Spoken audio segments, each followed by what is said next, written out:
आज आपण जगातील सर्वात धोकादायक शस्त्रांपैकी एक असलेल्या अण्वस्त्रांबद्दल समजून घेणार आहोत. अलीकडच्या काळामध्ये मध्य पूर्वेत वाढलेल्या तणावामुळे हा विषय पुन्हा चर्चेमध्ये आला आहे. विशेषतः इराण आणि इस्रायल यांच्यातील वादामुळे अणुबॉम्बचा मुद्दा वारंवार समोर येतो. अनेक देशांना भीती आहे की जर इराणने अण्वस्त्र तयार केले तर त्या प्रदेशातील तणाव आणखी वाढू शकतो. त्यामुळे युनायटेड स्टेट्स आणि इस्रायल यांसारखे देश इराणच्या अणु कार्यक्रमावर बारकाईने लक्ष ठेवत आहेत. पण यामुळे एक मोठा प्रश्न निर्माण होतो.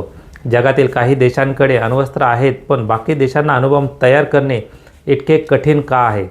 सर्वात आधी सध्याच्या जगामध्ये अण्वस्त्र असलेले देश कोणते हे समजून घेऊया. सध्या जगामध्ये एकूण 9 देशांकडे अण्वस्त्र असल्याचे म्हणले जाते. त्यामध्ये United states, Russia, China, France, United kingdom, Bharat, Pakistan, north Korea आणि इस्रायल यांचा समावेश होतो.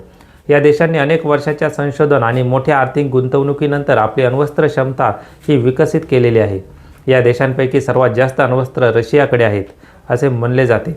दुसऱ्या क्रमांकावर येतो तो म्हणजे युनायटेड स्टेट्स. इतर देशांकडे तुलनेने अण्वस्त्र आहेत, तर नॉर्थ कोरियाकडे अण्वस्त्रांची संख्या ही सर्वात कमी असल्याचा अंदाज व्यक्त केला जातो. इस्रायलची परिस्थिती थोडी वेगळी आहे. त्यांनी अधिकृतपणे अण्वस्त्र असल्याचे कधीही जाहीर केलेले नाही, पण ते नाकारलेही नाही. त्यामुळे जगभरामध्ये असा अंदाज लावला जातो की इस्रायलकडे अण्वस्त्र शक्ती असू शकते. असा प्रश्न असा आहे की इतर देश अणुबॉम्ब का तयार करत नाहीत? यामागे काही महत्त्वाची कारणं आहेत. त्यामध्ये सर्वात पहिले कारण म्हणजे प्रचंड खर्च. अण्वस्त्र तयार करण्यासाठी अत्यंत महागडी आणि गुंतागुंतीची प्रक्रिया असते. फक्त एक बॉम्ब बनवणे पुरेसे नसते. त्यासाठी अणुभट्ट्या उभाराव्या लागतात, युरेनियम समृद्धीकरण केंद्र तयार करावे लागते, वैज्ञानिक संशोधन संस्था उभाराव्या लागतात आणि अत्याधुनिक मिसाईल तंत्रज्ञान हे विकसित करावे लागते. या सगळ्या गोष्टींसाठी प्रचंड आर्थिक गुंतवणूक लागते आणि अनेक देशांसाठी हा खर्च न परवडणारा असतो. दुसरे कारण म्हणजे तंत्रज्ञान. अण्वस्त्र तयार करण्यासाठी अत्यंत प्रगत वैज्ञानिक तंत्रज्ञान, आधुनिक तांत्रिक साधने लागतात. जगातील अण्वस्त्र शक्ती असलेले देश हे तंत्रज्ञान इतर देशांना सहज देत नाहीत. त्यामुळे नवीन देशांसाठी अण्वस्त्र कार्यक्रम उभारणे खूप अवघड होते. काही देशांनी गुप्त मार्गाने तंत्रज्ञान मिळवण्याचा प्रयत्न केला, पण ते नेहमीच यशस्वी झाले असे नाही. तिसरे आणि सर्वात महत्त्वाचे कारण म्हणजे आंतरराष्ट्रीय नियम.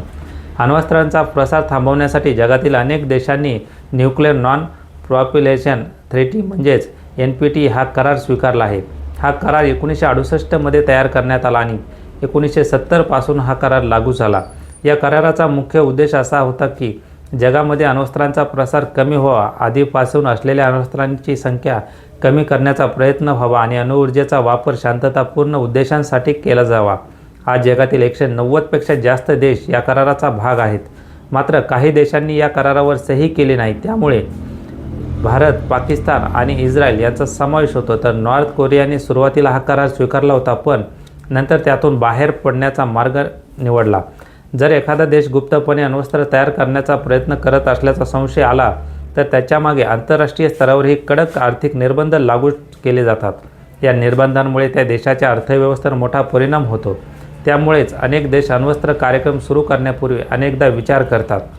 तज्ज्ञांचे मते अण्वस्त्र प्रसार रोखण्यासाठी असे आंतरराष्ट्रीय करार अस्तित्वात नसते तर आजच्या घडीला जवळपास 40 ते 50 देशांकडे अण्वस्त्र असण्याची शक्यता होती.